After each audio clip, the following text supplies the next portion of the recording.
Hello everyone, स्वागत है आप सभी कैसे मेरे नए वीडियो में। तो आज की इस वीडियो में हम देखने वाले हैं स्टूडेंट कक्षा 10 विज्ञान की वेरी इंपॉर्टेंट क्वेश्चन है। स्टूडेंट यह क्वेश्चन बोर्ड एग्जाम में प्रत्येक साल 4 नंबर में आते हैं। सो स्टूडेंट यह बोर्ड एग्जाम का वेरी इंपॉर्टेंट क्वेश्चन है। यदि आप इस क्वेश्चन को कर लेते हैं तो आपके 4 नंबर स्टूडेंट यहाँ से फिक्स हो जाते हैं। तो यह बोर्ड एग्जाम 2024 के लिए बहुत ही महत्वपूर्ण है। सो स्टूडेंट वीडियो को अंत तक जरूर देखिएगा ताकि आपके बोर्ड एग्जाम में 4 नंबर कन्फर्म हो जाए। तो आपका यहाँ पे क्वेश्चन क्या है, क्वेश्चन देख सकते हैं। आपको बोर्ड एग्जाम में इस प्रकार से पूछ सकता है कि ओम का नियम क्या है, सत्यापित कीजिए। यानी इसमें 2 क्वेश्चन है। पहला क्वेश्चन है ओम का नियम क्या है और उसके बाद इसी में दूसरा क्वेश्चन है सत्यापित कीजिए। और क्वेश्चन को इस भी प्रकार से पूछ सकता है, यानी तरीका बदल सकता है कि ओम के नियम की व्याख्या कीजिए तथा इनका सत्यापन भी करिए। इस प्रकार से भी क्वेश्चन आपको बोर्ड एग्जाम में पूछ सकता है। तो यहाँ पे हमने लिखा हुआ है ओम का नियम।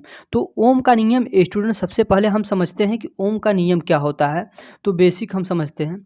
जैसे कि यहाँ पे आप फोकस करिए, इस वाले फिगर पे आप फोकस करिए सबसे पहले, उसके बाद हम आपको थ्योरी बताएंगे। तो यहाँ पे आप सपोज कर लीजिए कि कोई हमारा एक कंडक्टर है। कंडक्टर का मतलब कि चालक तार जिसमें करंट फ्लो होता है। तो मान लेते हैं कि यहाँ से यहाँ तक ले करके यह हमारा एक कंडक्टर है जिसका पहला सिरा हमने यहाँ पे ए दे दिया है नाम और दूसरा सिरा बी है। तो यदि हम इसके बीच स्टूडेंट इस प्रकार से वी वोल्ट का वोल्टेज अप्लाई करते हैं, यानी कोई बैटरी कनेक्ट कर देते हैं मान लीजिए वी वोल्ट का, तो इसमें जो वोल्टेज है स्टूडेंट, यदि हम वोल्टेज इसमें बढ़ाते जाते हैं, जैसे जैसे हम यहाँ पे वोल्टेज का मान बढ़ाएंगे तो इसमें यह जो करंट फ्लो होगा, करंट के फ्लो होने का मान भी बढ़ता जाएगा। यदि सपोज करिए हम क्या करें, यहाँ पे 2 वोल्ट रखें तो मान लीजिए उस टाइम 10 एम्पियर का करंट फ्लो हो रहा है। तो जैसे ही हम क्या करेंगे 4 वोल्ट यहाँ पे अप्लाई करेंगे यानी बढ़ा देंगे तो यहाँ पे हमारा यह 20 एम्पियर का करंट फ्लो होने लगेगा। वैसे ही स्टूडेंट जैसे कि 6 वोल्ट हमने यहाँ पे बढ़ा दिया यानी 6 वोल्ट हो गया, तो यहाँ पे 30 एम्पियर का करंट फ्लो होने लगा। यानी कि इसका मतलब है कि यहाँ पे हम वोल्टेज को जैसे जैसे बढ़ाते जाएंगे इसमें बहने वाले धारा का मान भी बढ़ता जाएगा। जैसे हमने यहाँ पे स्टार्टिंग में 2 वोल्ट किया तो यहाँ पे 10 एम्पियर का करंट फ्लो हो रहा था। उसके बाद जैसे ही हमने वोल्टेज को दुगुना किया यानी 4 वोल्ट किया तो इसमें 20 एम्पियर का करंट लगा फ्लो होने। और जैसे ही हमने इस वोल्टेज को 6 वोल्ट किया तो इसमें क्या हुआ 30 एम्पियर का लगा करंट फ्लो होने। यानी इस प्रकार से जैसे हम वोल्टेज बढ़ा रहे हैं उसी रेशियो में हमारा क्या हो रहा है, करंट भी बढ़ रहा है। तो यही है ओम का नियम। ओम का नियम यही है कि किसी कंडक्टर के अक्रॉस यदि हम कोई वोल्टेज अप्लाई किए हैं तो हम जैसे जैसे वोल्टेज का मान बढ़ाते जाएंगे करंट का मान भी बढ़ता जाएगा। तो यही है। लेकिन इसमें एक बात आपको विशेष ध्यान देना है कि इसमें जो भौतिक परिवर्तन होता है, जैसे कि ताप व दाब इस टाइम यहाँ पे सेम होना चाहिए यानी कांस्टेंट होना चाहिए।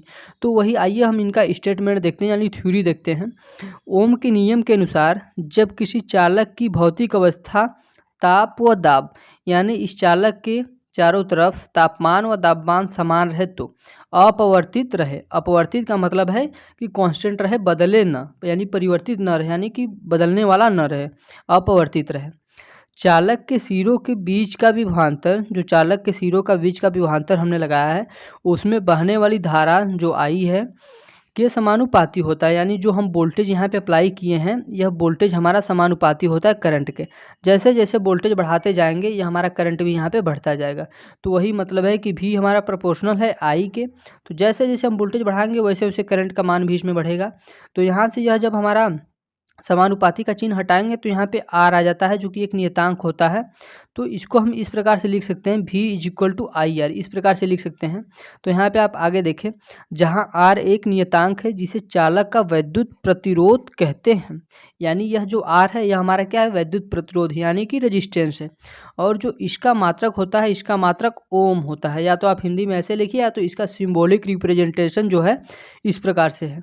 तो R बराबर हमारा क्या हो जाता है, V/I ओम हो जाता है। तो इस प्रकार से आपने देखा कि ओम का नियम क्या होता है और इसको हम किस प्रकार से सत्यापन करते हैं। सो स्टूडेंट वीडियो अच्छा लगा हो तो वीडियो को लाइक करें, चैनल पर नया है तो प्लीज़ चैनल को सब्सक्राइब कर दें ताकि मेरे आने वाले सभी वीडियो के नोटिफिकेशन आप सभी को मिलते रहे।